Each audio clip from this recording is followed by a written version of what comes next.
Les artistes sont prêts?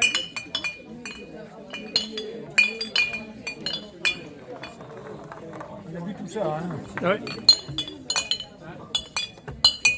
Ça va, les artistes, vous êtes prêts? Les artistes sont prêts, ils se préparent.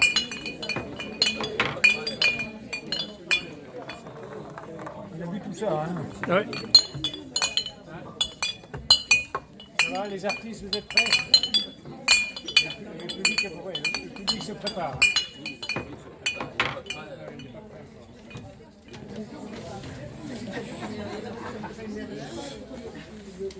Vin noble et royal sauta sur ses pieds. Épernay, tu enfreins les règles. Tu n'as pas le droit de parler à la cour. Moi, je viens en aide aux gens. Entre moi et mademoiselle Grosse-Barrique de la Moselle, nous secourons les Allemands et nous agissons selon notre plaisir. Nous nous approprions les deniers d'argent de Cologne et les reversons à nos compatriotes. Le vin de La Rochelle répondit aussitôt. Il se peut bien que vous, Alsace, et vous, la Moselle, vous abreuviez ce peuple féroce. Mais moi, je repaie toute l'Angleterre. Les Bretons, les Flamands, les Normands, les Anglais et même les Écossais et les Irlandais, ainsi que les Norvégiens et les habitants du Danemark, car mon domaine s'étend facilement jusque-là. Je suis le phénix des vins et j'amasse les livres sterling.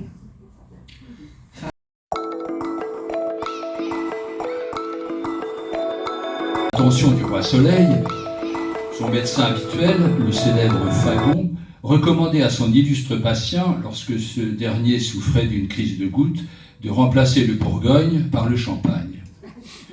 Quant à Helvétius, alors autre philosophe, qui au début du XVIIIe siècle donnait ses soins aux régents, il avait sur un nombre total de 60 ordonnances consigné 24 fois l'usage du vin dans leur composition. La plus remarquable d'entre elles se rapporte à une certaine teinture de tartre, diurétique à base de vin blanc, et qui constituait, d'après son auteur, un merveilleux remède contre les maladies du rein et de la vessie. Ce même praticien proclamait d'autre part qu'il ne faut pas s'opposer à l'usage modéré du vin, car il est utile et même nécessaire pour faciliter la digestion et pour fortifier l'estomac du convalescent.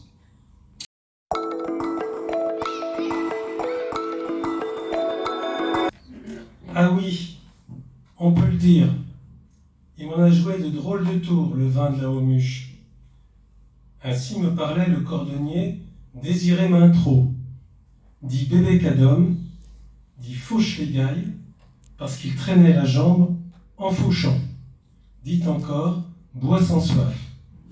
C'était un gars du pays, un gars de toujours, comme on dit.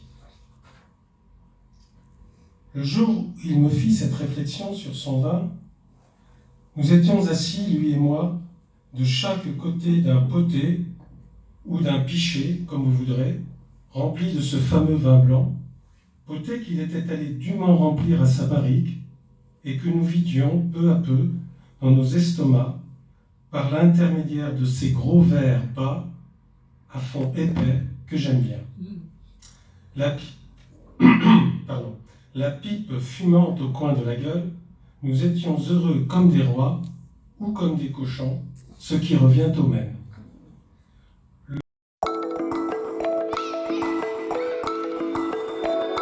Et toutefois vous accueillir ici à la Maison de la Parole Jean-Baptiste Souzy, pour ceux qui ne la connaissent pas. Cette soirée prend tout son sens dans ce centre culturel diocésain. C'est un lieu qui a 25 ans d'âge et qui vieillit bien. Il a su garder ses bons arômes depuis sa création. Il est érigé sur une bonne terre fertile où les projets qu'il porte gardent un parfum d'authenticité. L'accueil inconditionnel, la fraternité, la convivialité sont ses maîtres mots. Ce sont ces raisons-là qui nous rassemblent ici ce soir. Depuis quelques années, déjà la communauté de l'Arche en Anjou et son ESAT, que vous connaissez bien maintenant puisqu'ils vous ont accueilli là-bas de l'autre côté, spécialisé dans la vigne, se déplace jusque chez nous non seulement pour proposer ses bons produits à la vente, mais aussi pour favoriser la rencontre. Donc si vous voulez en savoir plus sur ce que c'est que l'Arche, en Anjou entre autres, et ses vins, Paul et Jessie et Sébastien sont heureux d'être là ce soir à nos côtés.